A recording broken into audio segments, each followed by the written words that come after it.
apakah perusahaan itu tidak melanggar undang-undang? Ya, misalnya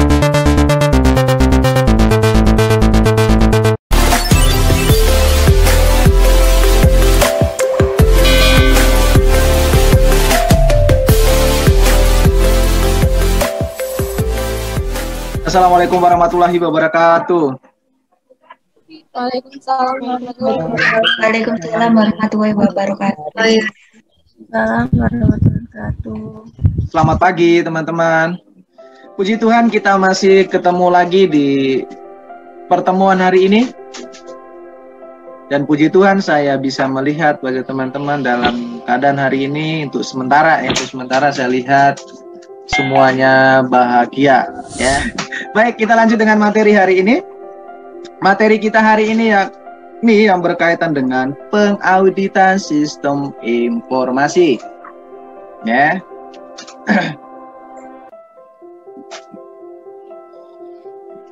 Ya. Materi hari ini yang berkaitan dengan pengauditan. Dan apa yang dimaksud dengan audit? Secara sederhana apa yang kalian pahami, apa yang dimaksud dengan audit? Pengumpulan dan pemeriksaan bukti terkait informasi. Baik, terima kasih luar biasa ya. Pengumpulan dan pemeriksaan yang berkaitan dengan bukti-bukti yang berhubungan dengan apa? Yang berhubungan dengan transaksi-transaksi, baik transaksi keuangan dan transaksi operasional dan lain sebagainya. Ya. Ya, pengauditan internal. Karena yang berhubungan dengan sistem informasi akuntansi, maka yang jelas itu adalah tugas pokok atau tugas utama dari seorang audit internal. Sebelum kita lanjut ya, untuk memahami yang berkaitan dengan bagaimana proses audit, apa aja yang harus diaudit, atau komponen-komponen apa aja, maka kita harus pahami dulu yang berkaitan dengan apa yang dimaksud dengan pengauditan. Ya, pengauditan.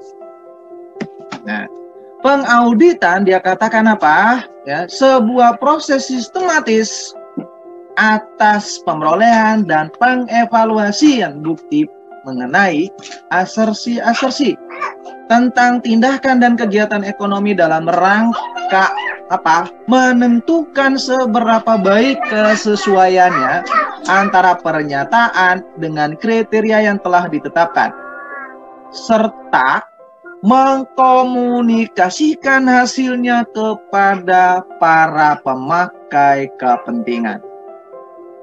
Itu yang dimaksud dengan pengauditan. Ya. Proses sistematis dan pemerolehan dan pengevaluasian bukti mengenai asersi-asersi atau pernyataan tentang tindakan-tindakan dan kejadian ekonomi. Ya, dalam rangka apa? Dalam rangka menentukan seberapa baik kesesuaiannya dengan kriteria-kriteria yang sudah ditetapkan. Artinya apa? Seberapa baik organisasi atau sumber daya itu menjalankan kegiatannya berdasarkan standar atau kriteria yang sudah ditentukan. Misalnya contoh, saya ngambil contoh sederhana gini, ya. Seorang kalau meminum air, pasti kriterianya apa?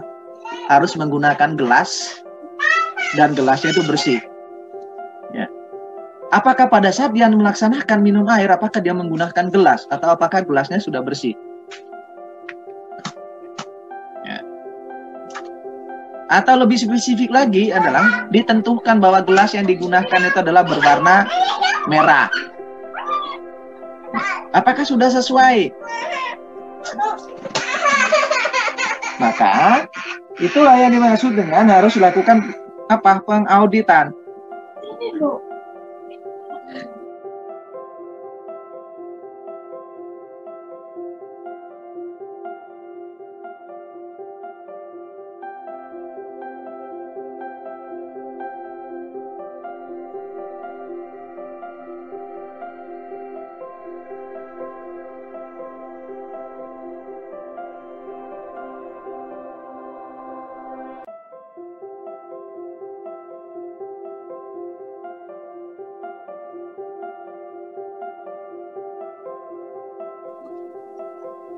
Oke, mohon maaf teman-teman. Oke, lanjut ya. Sorry ya. Oke, lanjut.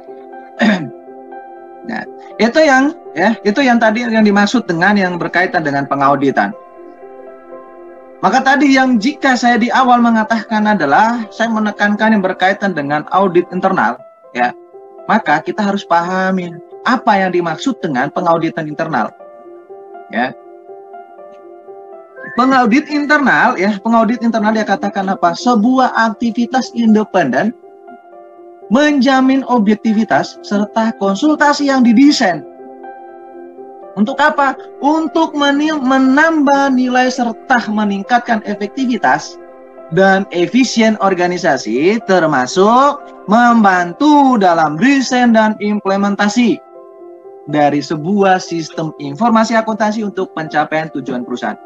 Nah, maksudnya bagaimana teman-teman? Ya, dia katakan apa? Sebuah aktivitas independen. Ya. Sehingga pengauditan internal ini dia katakan apa? Aktivitasnya adalah independen dan juga menjamin objektivitas. Dan juga audit internal adalah sebagai apa? Konsultasi. Karena untuk apa? Untuk mendesain yang berkaitan dengan apa? Yang berkaitan dengan implementasi sistem informasi akuntansi. Ya, karena namanya pengauditan atau audit internal adalah maka melakukannya adalah secara keseluruhan. Ya, sifatnya independen, objektivitasnya dapat dijamin. Dia juga bisa mendesain yang berkaitan dengan apa? Berkaitan dengan implementasi sistem informasi akuntansi. Karena apa? Karena audit internal itu adalah bagian dari perusahaan. Ya. Keberlangsungan atau efektivitas dan efisiensinya organisasi itu, itu berada pada pundak dari seorang audit internal. Maka tugas dan tanggung jawabnya juga pun sangat berat. Ya.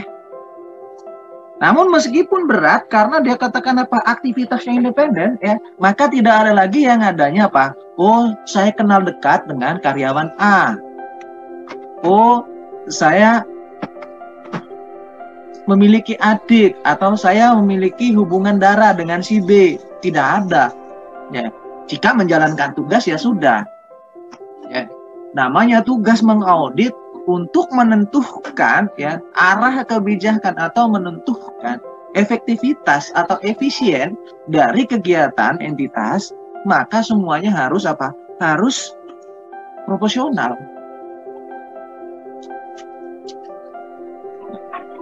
Karena apa? Karena kita akan bisa melihat ya terkait dengan pengauditan internal ini adalah tujuan utamanya apa? Untuk melakukan evaluasi kecukupan dan efektivitas sistem pengendalian internal serta menetapkan keluasan dari pelaksanaan tanggung jawab yang benar-benar dilakukan oleh perusahaan. Ya. Kalau yang berkait dengan pengauditan internal ini maka ya, dia akan menguji atau mengevaluasi yang sudah kita bahas minggu kemarin. Yaitu berhubungan dengan apa? Pengendalian internal. Ya. Bagaimana pelaksanaan dari pengendalian internal yang sudah dijalankan oleh perusahaan. Dan bagaimana ya keluasan dari pelaksanaan tanggung jawabnya.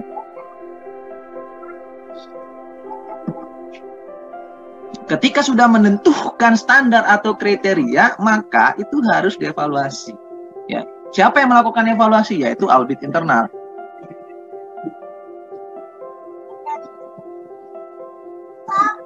Selamat bergabung, Mbak Rizky. Sehingga pengauditan internal ini memiliki apa? Memiliki standarisasi. ya, memiliki standar yang harus dijalankan. Maka kita lihat yang pertama adalah dia katakan apa? Melakukan tinjauan atas keandalan dan integritas informasi operasional dan keuangan. Serta bagaimana hal tersebut diidentifikasi, diukur, dan diklasifikasikan dan dilaporkan.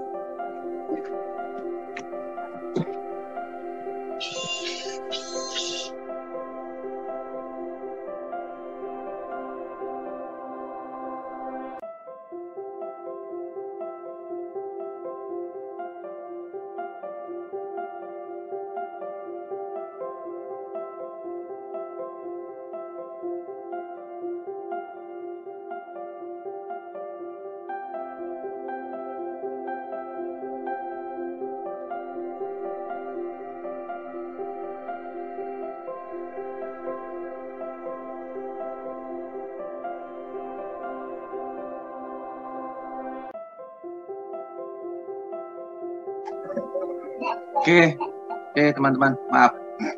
Baik ya, lanjut ya. Standar yang kedua ya, standar kedua dari pengauditan internal ini dia katakan apa ya? Menetapkan apakah sistem telah didesain untuk ya sesuai dengan kebijakan operasional dan pelaporan, atau juga sesuai dengan perencanaan, prosedur, hukum, dan peraturan yang berlaku. Nah, yang ketiga adalah melakukan peninjauan mengenai bagaimana ya aset dijaga dan memverifikasikan keberadaan aset tersebut. Standar pelaksanaan yang berikutnya adalah mempelajari sumber daya perusahaan untuk menetapkan seberapa efektif dan efisien mereka digunakan. Dan yang terakhir adalah melakukan peninjauan atas operasional dan program perusahaan untuk menetapkan apakah mereka telah dilaksanakan sesuai rencana dan apakah mereka dapat memenuhi tujuan-tujuan mereka. Nah, ini teman-teman ya, inilah dasar ya atau standar ya yang dapat dijalankan oleh seorang audit internal. Ya. Jadi patokannya adalah 5 poin penting ini. Ya, baik tadi yang berkaitan dengan apa ya? Meninjau atas keandalan integritas ya, informasi operasional yang berhubungan dengan keuangan ya, serta bagaimana hal tersebut diidentifikasi. Habis itu yang berkaitan dengan apa tadi? Ya. Apakah sistem yang telah didesain ya sudah sesuai ya, dengan kebijakan yang berhubungan dengan kebijakan operasional, kebijakan pelaporan, perencanaan, prosedur, hukum, dan peraturan.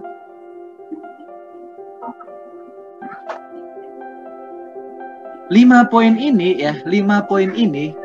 yang dinamakan kalau seorang berkendara maka harus memiliki SIM. Ya. Maka harus memiliki SIM. Nah, SIM dari seorang audit internal itu adalah 5 poin ini. Karena apa? Dari 5 poin ini ya, dia akan bisa melakukan ya tugas dan tanggung jawabnya. Jika tidak ada 5 poin ini atau melewatkan salah satu dari 5 poin ini, maka resikonya juga ada pada siapa? Ada pada audit itu sendiri yang berhubungan dengan laporan hasil audit. Oke. Yang berikutnya adalah terkait dengan audit internal ini ya, apa aja yang harus diaudit. Ya, atau cakupan dari audit internal itu ya apa aja. Nah, kita akan lihat yang pertama adalah cakupan yang berkaitan dengan apa? Audit keuangan. Ya. Habis itu audit sistem informasi.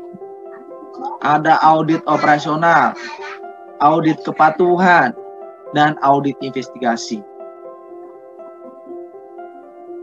Nah, kita akan melihat yang pertama adalah yang berkait dengan audit keuangan. Apa yang dilakukan dalam terkait dengan audit keuangan? Ya. Audit keuangan dia katakan apa? Memeriksa keterandalan dan integritas dari transaksi-transaksi keuangan.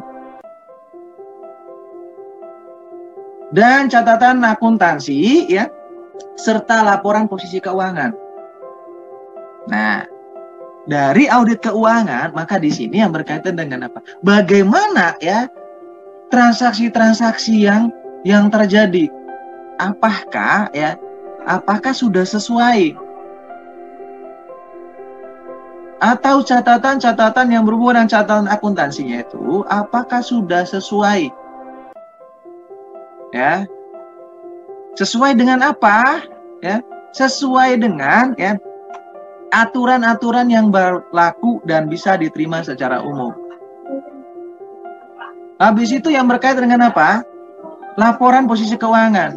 Nah, laporan posisi keuangan ini apakah sudah sesuai dengan ya PSAK? Ya. Lalu yang kedua adalah terkait dengan audit sistem informasi. Nah, audit sistem informasi dia katakan apa? Ya, pemeriksaan atas pengendalian umum dan aplikasi atas sebuah sistem informasi untuk menilai kepatuhan dan kebijakan dan prosedur-prosedur pengendalian internal serta efektivitas dalam penggunaan aset. Ya, dalam pengamanan aset. Nah, yang berhubungan dengan audit sistem informasi ini ya, maka akan diperiksa terkait dengan pengendalian yang secara umum. Ya. Dan aplikasi ya atas sebuah sistem informasi. Ya, untuk apa? Menilai kepatuhan kebijakan. Ya. Menilai kepatuhan kebijakan yang sudah ditetapkan dalam apa? Atau sudah dijalankan yang berkaitan dengan apa? Pengendalian internal. Ya, ataupun ya, apakah semua aset-aset yang ada itu sudah berfungsi sesuai dengan yang diinginkan? Atau apakah semua informasi ya yang disampaikan itu apakah memenuhi kriteria keandalan? Atau apakah informasinya itu sudah tepat? Ya, masih ingatkan yang berkaitan dengan informasi ya? Dikatakan informasi jika 1, 2, 3 masih ingat, mudah-mudahan masih ingat ya. Baik, saya lanjut ya. Yang ketiga adalah terkait dengan audit operasional. Nah, audit operasional di sini ya dia katakan apa? Pemeriksaan penggunaan yang ekonomis dan efisien atas sumber daya dan pencapaian tujuan serta sasaran yang ditepatkan. Ya. Dalam audit operasional ini, ya, dia katakan apakah penggunaannya, ya, sudah ekonomis atau efisien. Contoh, ya, apakah penggunaan biaya untuk memperoleh aset, ya, sesuai dengan ya manfaat yang diinginkan. Atau yang berikutnya adalah apakah aset yang diperoleh sudah memberikan manfaatnya kepada entitas atau organisasi. Ataupun yang berikutnya adalah terkait dengan operasional ya, apakah semua staf atau operator-operator operasional ini ya sudah dapat menjalankan ya sesuai dengan tujuan yang sudah ditetapkan. Misalnya ya di bagian produksi. Nah, apakah di bagian produksi ya hasil produksinya sudah sesuai dengan yang sudah dianggarkan? Misalnya satu hari harus menghasilkan 300 unit. Apakah sudah sesuai? Ya. Kalau tidak mencapai 300 ya, berapa banyak ya kekurangannya? Ataupun kalau misalnya lebih ya, berapa kelebihan atau over dari standar yang sudah ditentukan? Maka itu harus dilakukan pemeriksaan. harus dievaluasi. Itu yang berkaitan dengan audit operasional. Dan yang keempat adalah terkait dengan audit kepatuhan. Nah, kalau audit kepatuhan ini yang berhubungan dengan apa? Berhubungan dengan pemeriksaan kepatuhan organisasi dengan hukum. Ya. Habis itu peraturan, kebijakan, dan prosedur yang berlaku. Ya. Apakah perusahaan itu tidak melanggar undang-undang? Ya, misalnya terkait dengan rekrutmen karyawan, apakah sudah sesuai dengan undang-undang ketenagakerjaan? Ataupun dalam hal ya terkait dengan pemecatan karyawan, apakah sudah sesuai dengan ya undang-undang ketenagakerjaan? Atau yang berkaitan dengan sumber daya yang lain, ya. Apakah karyawan itu sudah menjalankan kebijakan atau peraturan yang sudah ditetapkan oleh manajemen atau oleh organisasi? Ya. Atau mungkin bisa menilai sejauh mana organisasi itu ya menjalankan apa yang sudah ditetapkan, baik itu yang ditetapkan berdasarkan undang-undang, ya, baik itu undang-undang ketenagakerjaan, ataupun juga ya yang berdasarkan atas peraturan yang dikeluarkan oleh manajemen. Itu yang berkait dengan audit kepatuhan. Ya. Dan audit kepatuhan juga ini yang berkaitan dengan apa? Kebijakan yang berkaitan dengan misalnya pemotongan pajak. Ya. Habis itu terkait dengan keuangan untuk kepatuhannya, apakah sudah sesuai dengan pernyataan standar akuntansi keuangan. Itu yang berhubungan dengan kepatuhan. Yang terakhir adalah terkait dengan audit apa? Audit investigasi. Nah, di audit investigasi ini adalah sebuah pemeriksaan atas kejadian dari penipuan yang mungkin terjadi. Ya, penggunaan aset yang tidak tepat, pemborosan, penyalahgunaan, serta aktivitas tata kelola yang buruk. Nah. Dari lima komponen ini ya, dari 5 komponen tugas utama dari seorang audit internal, maka kita harus memahami yang berkaitan dengan bagaimana proses pelaksanaan auditnya. Ya, bagaimana prosesnya? Oke, ya. Proses audit dikatakan apa? Secara keseluruhan menggunakan langkah kegiatan yang hampir sama, ya, yang dimana terkait dengan apa? Perencanaan audit. Sebelum melakukan audit itu harus melakukan perencanaan. Jika sudah ada perencanaan, maka apa? Maka lakukan atau pelaksanaannya adalah terkait dengan pengumpulan bukti audit. Pada proses pelaksanaan yang berkaitan dengan pengumpulan bukti itu juga, ya, yang ketiga adalah harus dilakukan evaluasi atas bukti-bukti. Dan proses yang terakhir adalah terkait dengan mengkomunikasikan hasil audit. Nah, kita akan pelajari satu persatu, ya, yang terkait dengan perencanaan audit. Apa aja yang harus direncanakan, ya? Dalam proses audit yang pertama itu kan ada perencanaan. Apa aja yang harus direncanakan sebelum mereka melakukan audit? Ya.